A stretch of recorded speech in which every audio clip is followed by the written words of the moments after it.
Hi friends, welcome to Raju వాలంటీ info channel. ఈరోజు topic వచ్చేసి చిన్నపిల్లల్ని రైస్ కార్డులు ఏ విధంగా యాడ్ చేయాలని చెప్పేసి మరొకసారి మీ ముందుకు ఒక వీడియోని తీసుకొస్తున్నానండి. చాలామంది కామెంట్ చేస్తున్నారు, సో అందుకోసం వీడియోని చేస్తున్నాను. సో ఎవరినైతే మనం యాడ్ చేస్తున్నామో ఆ ఫ్యామిలీకి సంబంధించి హెడ్ ఆఫ్ ది ఫ్యామిలీ యొక్క ఆధార్ నెంబర్ అయితే తీసుకోవాలండి. సో అప్లికేషన్ అనేది మనం మెన్షన్ చేయాల్సి ఉంటుంది. సో ఇక్కడ ఆధార్ నెంబర్ అయితే ఎంటర్ చేస్తున్నాను. So head of the family ఎవరైతే ఉన్నారో వారికి సంబంధించి ఆధార్ నెంబర్ ఎంటర్ చేసి ఇక్కడ సో ప్రివ్యూ ఫిల్ మీద ట్యాప్ చేసిన వెంటనే పర్సన్ యొక్క డీటెయిల్స్ మొత్తం మనకి రావడం జరుగుతుంది. అలాగే ఇక్కడ మనకి ఫాదర్ కానీ హస్బెండ్ కానీ ఎవరైతే ఉన్నారో వారి యొక్క నేమ్ అయితే ఇక్కడ మనం మెన్షన్ చేయాల్సి ఉంటుంది. సో ఇక్కడ మీరు అప్లై చేసేటప్పుడు నేమ్ కూడా ఏమైనా తప్పుగా పడినా కూడా మీరు ఇక్కడ నేమ్ అనేది సెర్చ్ చేసుకోవాల్సి ఉంటుంది. లేకుంటే మనకి ఇక్కడ ఏ విధంగా అయితే ఉందో అదే విధంగా మన యొక్క రైస్ కార్డులో రావడం జరుగుతుంది. సో ఖచ్చితంగా ఇక్కడ మీకు పేరు తప్పుగా ఉంటే కూడా ఇక్కడ ఎడిట్ చేసుకోవడానికి అవకాశం ఉందండి. సో ఖచ్చితంగా అప్లికేషన్ చేసేటప్పుడు ఒకసారి అయితే చెక్ చేసుకోండి.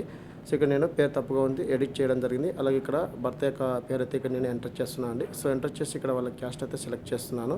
సో ఇక్కడ మనం రైస్ కార్డ్ అప్లై చేసేటప్పుడు చాలా జాగ్రత్తగా అయితే చేయాలి. ఎందుకంటే మనకి ఈకే చేసేటప్పుడు పెండింగ్ అనేది వస్తుంది. సో ఎందుకంటే ఈ మిస్టేక్ వల్ల మనకి పెండింగ్ అనేది రావడం జరుగుతుందండి. సో ఇక్కడ మనకి మొబైల్ నెంబర్ ఉంది కాబట్టి సో ఏం అవసరం లేదు, నో అని క్లిక్ చేసి ఇక్కడ అడ్రస్ ఉంటుంది. అడ్రస్ ఒకసారి మళ్ళీ క్లిక్ చేసిన వెంటనే సో ఇక్కడ మనకి కంటిన్యూ అయిన ఆప్షన్ క్లిక్ చేసిన వెంటనే సో ఇక్కడ మనకి మెంబర్ అడిషన్ రైస్ కార్డ్ అని చెప్పేసి రావడం జరుగుతుంది. ఇక్కడ మనకి ఫ్యామిలీ ఇన్కమ్ అయితే వేయాల్సి ఉంటుంది. అలాగే ఇక్కడ మనకి ఓకపినేషన్ సెలెక్ట్ చేసుకోవాల్సి ఉంటుంది. అలాగే ఇక్కడ మనకి అప్డేషన్ అనేది సెలెక్ట్ చేసుకోవాలి.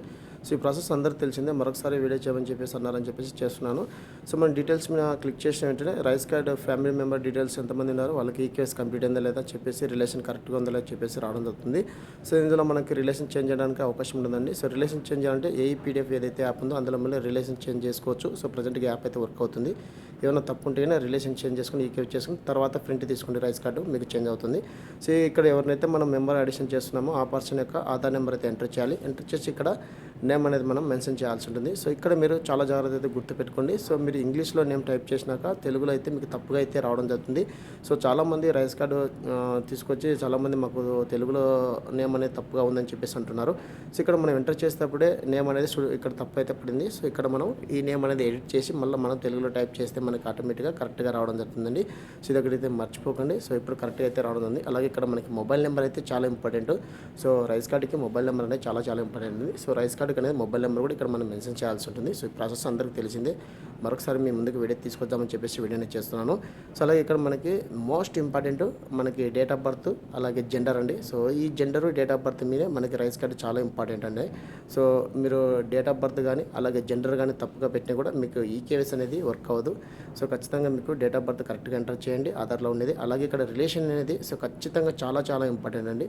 ఇక్కడ డిస్లషన్ ఏదైతే రిలేషన్ పెట్టారో మన యొక్క గ్రామోడ్ వాలంటీ యాప్లో మనము టీ నెంబర్ ద్వారా ఈకేవి చేస్తే ఆ ఆప్షన్ మాత్రమే చూపిస్తుంది. సో మీరు రిమైనింగ్ వేరే ఆప్షన్ సెలెక్ట్ చేసుకున్నా కూడా మీకు ఈకేవైసీ పెండింగ్ అని చెప్పేసి రావడం జరుగుతుంది. ఇట్లా చాలామందికి ఇదే ప్రాబ్లం అయితే రావడం ఉంది. వీటి సొల్యూషన్ సంబంధించి చాలా వీడియోస్ అయితే చేశాను. ఆ వీడియోస్ అనేది కింద డిస్క్రిప్షన్ ఛానల్ ఒకసారి చెక్ చేసుకోండి. సో రిలేషన్ అనేది చాలా ఇంపార్టెంట్. సో మీరు కరెక్ట్గా రిలేషన్ ఎంటర్ చేయాల్సింది. అలాగే ఇక్కడ మనకి చిన్నపిల్లల్ని యాడ్ చేసేటప్పుడు ఖచ్చితంగా డేట్ ఆఫ్ బర్త్ సర్టిఫికేట్ అయితే ఖచ్చితంగా ఉండాలండి. సో ఇక్కడ నేను date of birth certificate number అనేది ఎంటర్ చేసి డేట్ ఆఫ్ బర్త్ సర్టిఫికేట్ అనేది పీడిఎఫ్ రూపంలో మనం ఇక్కడ అప్లోడ్ చేయాల్సి ఉంటుంది 100%. సో ఖచ్చితంగా ఈ డాక్యుమెంట్ అనేది తీసుకోవాల్సి ఉంటుంది. సో ఖచ్చితంగా ఎవరినైతే యాడ్ చేస్తున్నామో ఆ పర్సన్ యొక్క ఆధారు, చిన్నపిల్లలైతే సంబంధించిన డాక్యుమెంట్ అనేది ఖచ్చితంగా మన యొక్క డేట్ ఆఫ్ బర్త్ సర్టిఫికేట్ అనేది కంపల్సరీ ఉండాలి. సో డీటెయిల్స్ అన్ని కరెక్ట్గా ఉండే ఒకసారి చెక్ చేసుకొని ఇక్కడ టిక్ బాక్స్ ఇచ్చి సో ఇక్కడ షో పేమెంట్ మీద క్లిక్ చేసిన వెంటనే మనకి అప్లికేషన్ అనేది ప్రాసెస్ కంప్లీట్ అవ్వడం జరుగుతుంది. సో ఈ విధంగా చిన్నపిల్లలు అయితే వెంటనే మీరు యాడ్ చేసుకోండి. సో కావాల్సిన document Aadhaar card, date of birth certificate అయితే కంపల్సరీ ఉండాలి. సో ఈ విధంగా మనం ప్రాసెస్ చేసిన వెంటనే ఫర్దర్గా మనకి వీఆర్ఓ లాగిన్కి అయితే వెళ్ళడం జరుగుతుంది.